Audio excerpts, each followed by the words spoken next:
What the hell is wrong with you? മെല്ലെ പറഞ്ഞ പോലെ നിനക്ക് എന്തിനാ ഈ കോഴി വിളിക്കുന്നേ? ഞാൻ നിങ്ങളെ 4 പ്രാവശ്യം വിളിച്ചു, പക്ഷെ നിങ്ങൾ അറിഞ്ഞതേയില്ല. ഇങ്ങനെ സ്വപ്നം കണ്ടോണ്ടിരുന്ന കാറ് പോയി ഏതെങ്കിലും പോസ്റ്റിൽ ഇടിച്ചാലോന്നോർത്താ ഞാൻ ഉറക്ക വിളിച്ചേ. നോൺസെൻസ്. അങ്ങനെയൊന്നും സംഭവിക്കാൻ പോണില്ല.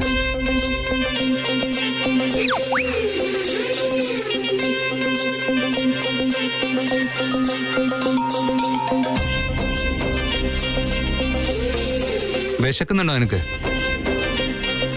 നീ ഓരോ അവിഞ്ഞ എക്സ്പ്രഷൻ ഇട്ടുകൊണ്ട് മിണ്ടാതിരിക്കുന്നുണ്ടെങ്കിൽ നിനക്ക് വിശക്കുന്നുണ്ടെന്ന് തന്നെ അർത്ഥം. കഴിച്ചതൊക്കെ നീ വർത്താനം പറഞ്ഞ് ദഹിപ്പിക്കുമല്ലോ, മുരിങ്ങക്കോല്.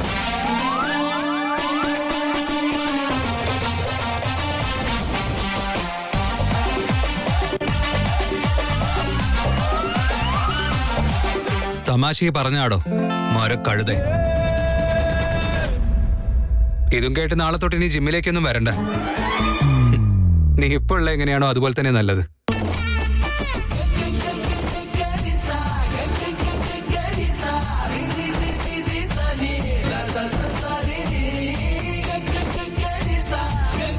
നിക്ക്, ഇവിടെ നല്ല ചാറ്റ് ഐറ്റംസ് കിട്ടും.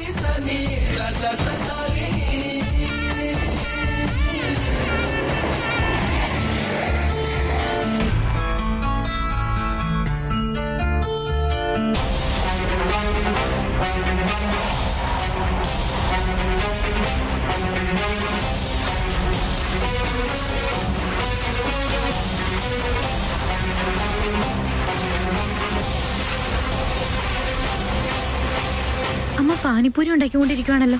ഛേ, ഇപ്പൊ വേദാന്തെങ്ങാനും അമ്മയെ കണ്ട.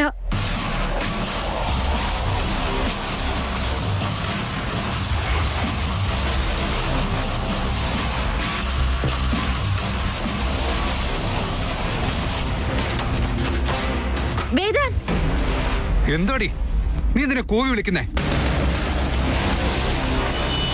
ആദ്യം ഇവിടുന്ന് പോണം, അർജന്റാ. അതെ, പെട്ടെന്ന് എന്താ പറ്റിയ നിനക്ക്? നീയല്ലേ വിശന്നിട്ട് ഓരോ ഗോഷ്ടി കാണിച്ചോണ്ടിരുന്നേ? വിശപ്പോലൊരു മണ്ണാങ്കട്ടയില്ല. ഞാൻ നന്നായി ഇരിക്കുന്നേ. പെട്ടെന്ന് ഇവിടുന്ന് പോ, അത്രേ ഉള്ളൂ. നിന്റെ സ്വഭാവം മാറ്റാൻ ദൈവത്തിന് പോലും സാധിക്കില്ല. ഒന്ന് വേഗം. നാശം.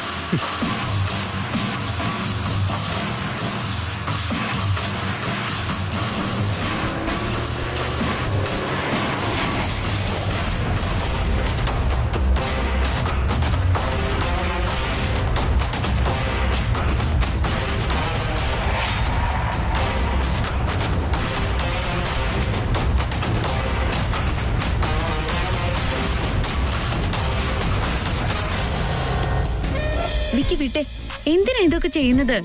നീ നെയിൽ പോളിഷ് ഒന്ന് നോക്കിയേ, എന്റെ ഫേവറേറ്റ് കളർ അത്. ഇത് നിന്റെ കാലിങ്ങനെ കാണാൻ നല്ല രസമായിരിക്കും. വിക്കി, ആരതി കൊച്ചേ,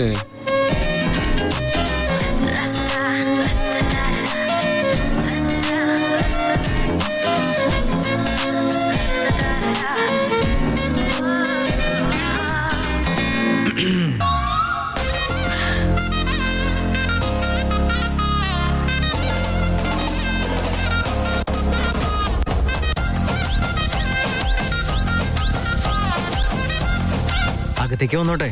അത്രയ്ക്കൊന്നും പ്രൈവസി ഞങ്ങൾക്ക് ആവശ്യമില്ലളിയാ, കേറി വാന്നേ. ഞാൻ കണ്ട സീൻ തന്നെയാണല്ലോ നീയും കാണുന്നത് മോനെ. Today is A bad day four men. ഇവരെന്ത് പറഞ്ഞാലും നമ്മളത് കേട്ടല്ലേ പറ്റൂ. കല്യാണം കഴിഞ്ഞാൽ പിന്നെ നമ്മൾ ആണുങ്ങളെ പോലെ ധാരാളം ചൂഷണം ചെയ്യപ്പെടുന്ന വേറെ ജീവികൾ ഉണ്ടാവില്ല. വിക്കി ഉണ്ടല്ലോ, വെറുതെ അല്ല. ഞാൻ നെയിൽ പോളിഷ് ഇട്ടോണ്ടിരിക്കായിരുന്നു. അപ്പോഴാ വാ ഞാൻ നെയിൽ പോളിഷ് ഇട്ടുതരാന്ന് പറഞ്ഞതേട്ടാ. എന്നിട്ട് ഇപ്പൊ കണ്ടില്ലേ, എന്റെ മേലില എല്ലാം കുറ്റമിട്ടത്. നീ ഒന്ന് വിട്ടുകളയേ, അവന്റെ വിഷമം എനിക്ക് മനസ്സിലാവും. ഏട്ടാ, ഞാൻ പോയിട്ടൊരു കോഫി എടുത്തിട്ട് വരട്ടെ. ശരി, രണ്ടുപേർക്കും കൊണ്ടുപോവാ. ശരി ഏട്ടാ.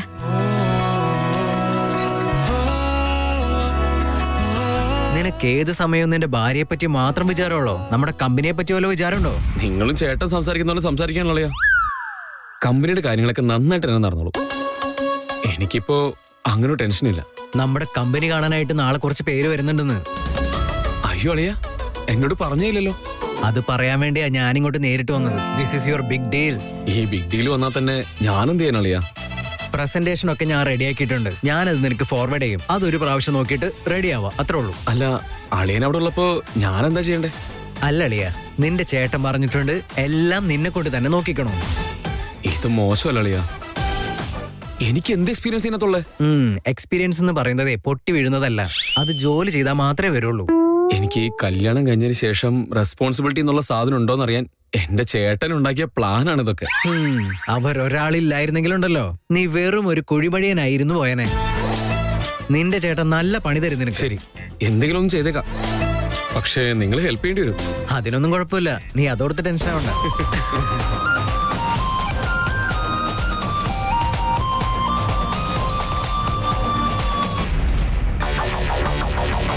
ദരിദ്രവാസി പെണ്ണ് ഈ വീട്ടിലേക്ക് വരാതിരിക്കാൻ ഞാൻ എന്തൊക്കെ കാര്യങ്ങൾ പ്ലാൻ ചെയ്തതാ.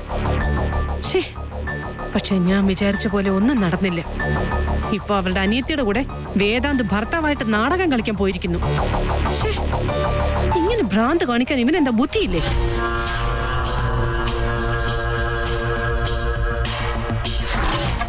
അല്ലേ, ഇങ്ങനെ ഒരു വേഷം കെട്ടലിന് അവളെ എന്തിനു കൂട്ടിക്കൊണ്ടു പോകണം?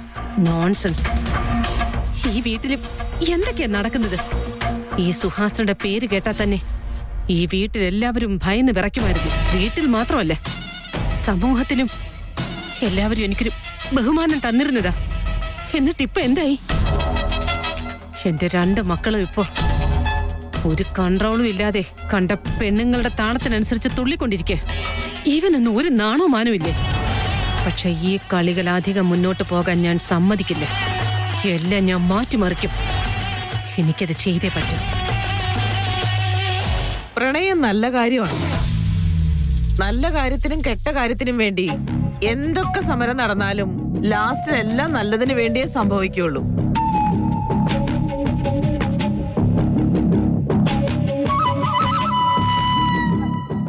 അമ്മ എന്തിനാ എന്നെ ഒരു ശത്രുവിനെ പോലെ കാണുന്നത്?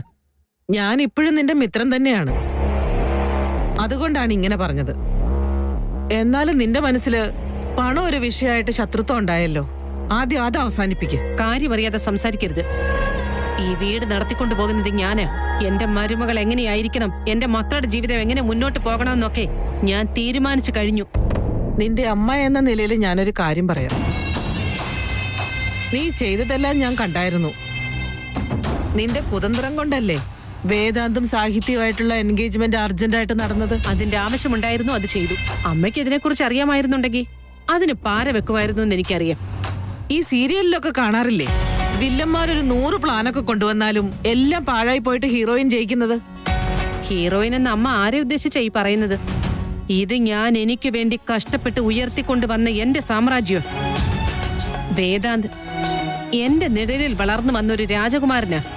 അവന് ഏതെങ്കിലും പിച്ചക്കാരുടെ വീട്ടിൽ നിന്ന് പെണ്ണ് കൊണ്ടുവരുന്നത് എനിക്കിഷ്ടമുള്ള കാര്യമല്ലേ.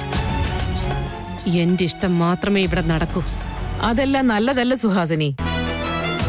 വെറും വഴികൾ മാത്രമല്ല, എത്തിച്ചേരേണ്ട ഇടവും ചിലപ്പോ തെറ്റിപ്പോകും. സ്നേഹമുള്ള മനസ്സുകളെ അകറ്റാൻ നോക്കിയിട്ട് ഒരു പ്രയോജനവും നിനക്ക് കിട്ടാൻ പോകുന്നില്ല. ഉണ്ട്, എനിക്കുണ്ട്. ഞാനത് ചെയ്യും. സാഹിത്യ വേദാന്തിന് ഒരു രീതിയിലും ശരിയായ ജോഡിയല്ല. അവനിപ്പോ കുറച്ച് മാറ്റം വന്നത് എന്താണെന്ന് വെച്ചാ അതിന് കാരണം ആ അമൂല്യാണ്. വേദാന്ത് കല്യാണം കഴിച്ച് സെറ്റിലാകണമെങ്കിൽ അത് സാധ്യമാക്കി കൊടുക്കാൻ പറ്റുന്നത് അമൂല്യക്ക് മാത്രമാണ്. വാട്ട്? വേദാന്ത് അമൂല്യ? ഇതിനേക്കാളും വൃത്തികെട്ടൊരു കമ്പാരിസൺ വേറെയില്ല. അവര് രണ്ടുപേരും പ്രേമിക്കുന്ന പോലാണല്ലോ സംസാരിക്കുന്നേ. എന്ത് പറ്റി അമ്മയ്ക്ക്? അവര് തമ്മിൽ ഇനിയും ഒന്നും നടന്നിട്ടില്ല. ഒരുപക്ഷെ അങ്ങനെ എന്തെങ്കിലും നടന്നാൽ തന്നെ അതങ്ങ് നടക്കട്ടെ എന്ന് വിചാരിക്ക്. അമ്മ ഇപ്പൊ അമൂല്യയുടെ കാര്യം പറഞ്ഞല്ലോ. അമ്മയ്ക്ക് എന്താ ഭ്രാന്ത് പിടിച്ചിരിക്കുകയാണോ? അവൾ ഈ വീട്ടിലേക്ക് എന്റെ മരുമകളായി വരണമെങ്കിൽ എന്റെ ശവത്തെ ചവിട്ടി മാത്രമേ വരാൻ പറ്റൂ.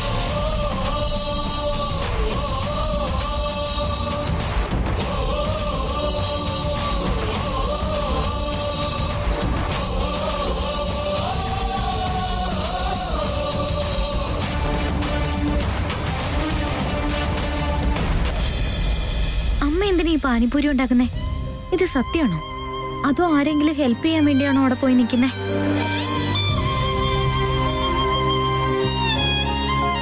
അല്ല, ഹെൽപ്പ് ചെയ്യാൻ വേണ്ടിയാണെങ്കിൽ ആ വണ്ടിയിൽ എങ്ങനെ അമ്മയുടെ പേരുണ്ടാവുക? അവിടെ പാനിപ്പൂരി കൊടുക്കാൻ നിൽക്കുന്ന ആളെ കണ്ടിട്ട് ധ്രുവനെ പോലെ ഉണ്ടല്ലോ. അതോ ഇനി രണ്ടുപേരും കൂടി ചേർന്ന് പാനിപ്പൂരി ഉണ്ടാക്കി വെക്കുവാണോ? അതിന്റെ ആവശ്യം ഇപ്പൊ എന്താ?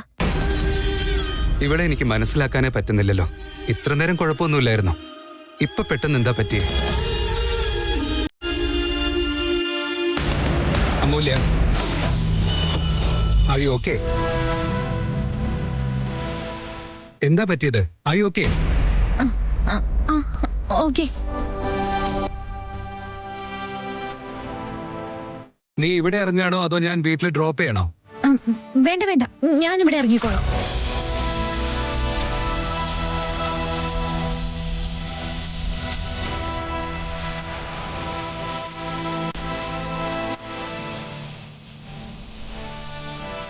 അമൂല്യ,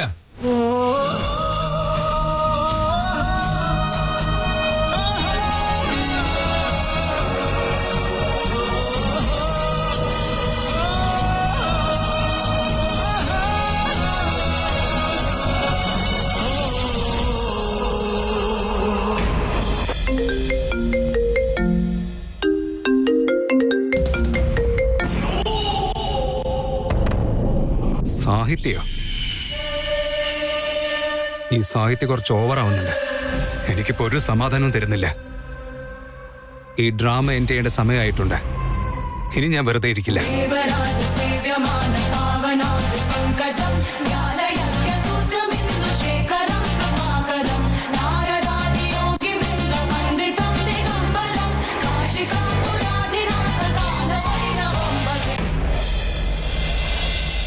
ആദ്യം ഇത് കുടിക്കേ.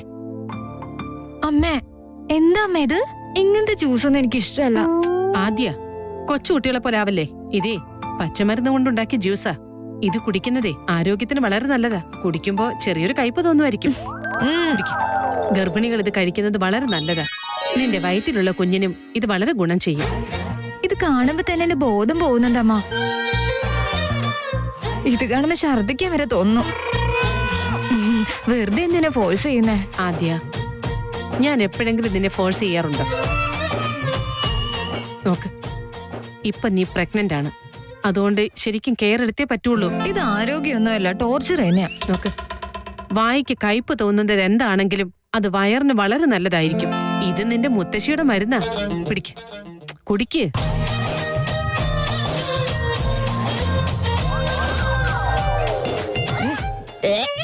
സത്യമായിട്ട് ഛർദിക്കാൻ വരുന്നുണ്ടമ്മ. ഇനി ഒരു സിപ്പ് കുടിച്ച വയറ്റിലുള്ളതൊക്കെ പുറത്തു വരും. നോക്ക്, നീ ഇങ്ങനെ വാശി പിടിച്ചതുകൊണ്ടൊന്നും ഒരു കാര്യമില്ല. നീ ഇത് കുടിക്കാൻ പറഞ്ഞാൽ കുടിച്ചേ പറ്റൂ. കുടിക്ക്.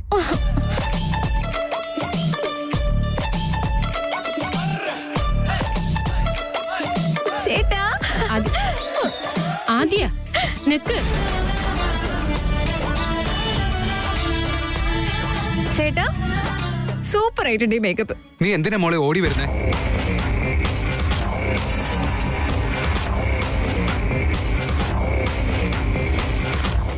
നോക്ക് ചേട്ടാ, ഈ അമ്മ എന്നെ ഈ ടോർച്ചർ ചെയ്യുന്നത്. ആദ്യ, നീ ഈ സമയത്ത് ഇങ്ങനെ ഒന്നും ഓടാൻ പാടില്ല. അല്പം മെല്ലെ നടക്ക്. ഒന്ന് കെയർഫുൾ ആയിരിക്കാൻ അറിയില്ല നിനക്ക്? നീ എന്നെ ഇപ്പൊ സപ്പോർട്ട് ചെയ്യാതെ വഴക്കു അറിയണോ? അങ്ങനെയല്ല മോളെ. ഇപ്പൊ നീ കുറച്ച് സൂക്ഷിക്കേണ്ട സമയമാണ്. അതുകൊണ്ട് കെയർഫുൾ ആയിരിക്കണം. വേദാന്ത്,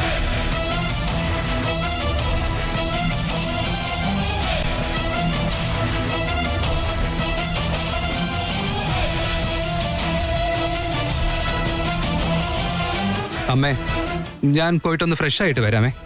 നീ അവിടെ നിന്ന് നിക്ക്. എനിക്ക് നിന്നോട് സംസാരിക്കണം.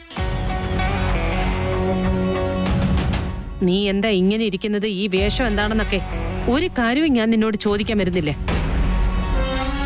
പക്ഷേ ഈയിടെയായിട്ട് നീ വളരെയധികം മാറിപ്പോയിരിക്കുന്നു. എന്നാൽ ഒരു കാര്യം നീ മറന്നു പോകരുത് വേദാന്ത്. നീ ആരാണെന്നും എന്താണെന്നും മനസ്സിലാക്കാതെയാണ് നിന്റെ പെരുമാറ്റം ഇപ്പോ. ഇത് നിനക്കൊരിക്കലും നല്ലതിനല്ല, ഓർത്തു വെച്ചു.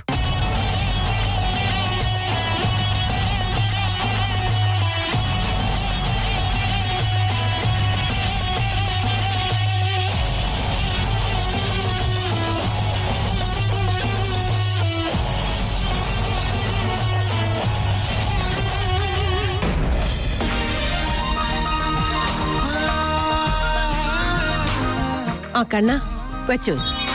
അമ്മേ, ഇത് എന്റെ കയ്യിലല്ല വെക്കേണ്ടത്. ഇത് അമ്മയുടെയാ. അമ്മയുടെ കയ്യിൽ തന്നെ വെക്ക്.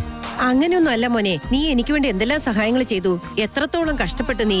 ഇത് നീ വെച്ചു. വേണ്ട അമ്മേ, നിങ്ങൾ എന്നെ മകനായിട്ട് കാണുന്നുണ്ടല്ലോ, എനിക്കത് മാത്രം മതി. അയ്യോ നീ ആ അമ്മു നിങ്ങൾ എന്തോ കണക്ക് കൂട്ടിക്കൊണ്ടിരിക്കല്ലായിരുന്നോ? നടക്കട്ടെ. ഇതോ ഒന്നുമില്ല മോളെ, സാധനങ്ങൾ കടയിൽ നിന്ന് വാങ്ങിക്കൊണ്ട് വരാൻ പറഞ്ഞതാ ഞാന്. ഓ അങ്ങനെയാണോ? ഉം. വെളിയിൽ പാത്രം എല്ലാം കഴുകാനിട്ടിരിക്കല്ലേ, ഞാനത് കഴുകട്ടെ. ഓ അതോ, അയ്യോ ഇന്ന് വെളിയിൽ പൈപ്പിൽ വെള്ളമൊന്നും വന്നില്ല മോളെ. ഞാൻ എന്ത് ചെയ്തു അറിയോ നിനക്ക്? ആ പാത്രമെല്ലാം അടുക്കളയിൽ കൊണ്ടുവന്നിട്ട് ഞാൻ തന്നെ കഴിവെച്ചു. അതെ. അതെയോ, ശരി. വൈകിട്ട് നിങ്ങൾ എവിടെ പോയതായിരുന്നു എന്ന് അച്ഛൻ ചോദിച്ചു. എവിടെ പോയതായിരുന്നു?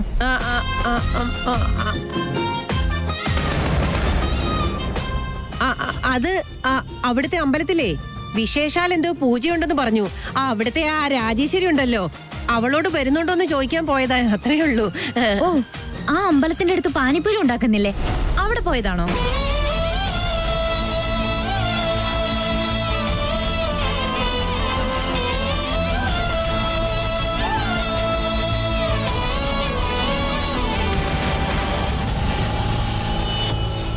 എന്താ പെട്ടെന്ന് സൈലന്റ് ആയത്? അത് എനിക്കൊന്നും അറിയില്ല മോളെ, നീ എന്താ ഇങ്ങനെയൊക്കെ ചോദിക്കുന്നേ? ഒന്നുമില്ല അമ്മേ, പ്രമീള പാനിപ്പൂരി സ്റ്റാൾ എന്നുള്ളൊരു പേര് ഞാൻ കണ്ടായിരുന്നു.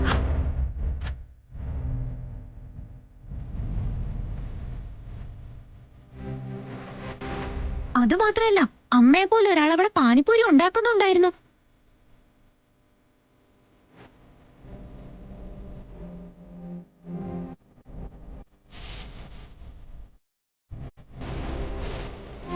അതുകൊണ്ട് ചോദിച്ചതാ. അതെയോ, എന്നെ പോലെ തന്നെ ഇരിക്കുന്നോ?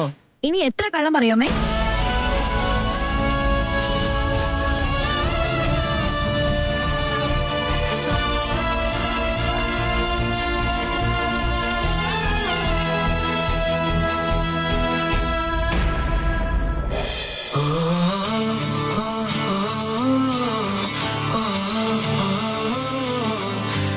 എന്താ ഇത്ര ടയർഡായിട്ടിരിക്കുന്നേ?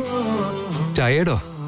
മൈ ഗോഡ്, ഈ മേക്കപ്പ് ഒന്നും എനിക്ക് പറ്റിയ പരിപാടിയല്ല. ഒന്ന് പോയേ, ഇതൊന്നും ലോകത്താരും ചെയ്യാത്ത പോലെയാണല്ലോ ആ ചേട്ടന്റെ സംസാരം. ഡെയിലി മേക്കപ്പ് ഇട്ട് ആക്ട് ചെയ്യുന്നവരുണ്ടല്ലോ, അവരെ കണ്ടപ്പോ എന്താ പറയാ? യാ, ദാറ്റ്സ് ട്രൂ. ഈ ഡെയിലി മേക്കപ്പ് ഇട്ട് അഭിനയിക്കുന്ന ആക്ടേഴ്സ് അല്ലേ, എല്ലാ ആർട്ടിസ്റ്റുകളെയും കൈയെടുത്ത് തൊഴണം.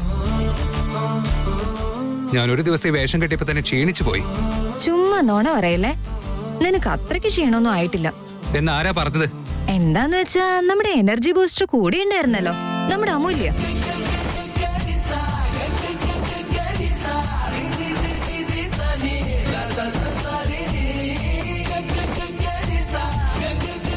അത് സത്യം തന്നെയാ.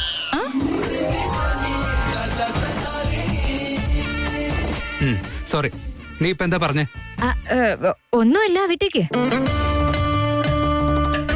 ആദ്യ, അമ്മ പറഞ്ഞല്ലോ ഞാൻ ഒരുപാട് മാറിപ്പോയെന്ന്. നിനക്ക് അങ്ങനെ തോന്നിയോ? ഒത്തിരി മാറിപ്പോയി എന്നതിനേക്കാൾ നീ നല്ലൊരു മനുഷ്യനായി എന്ന് പറയാം.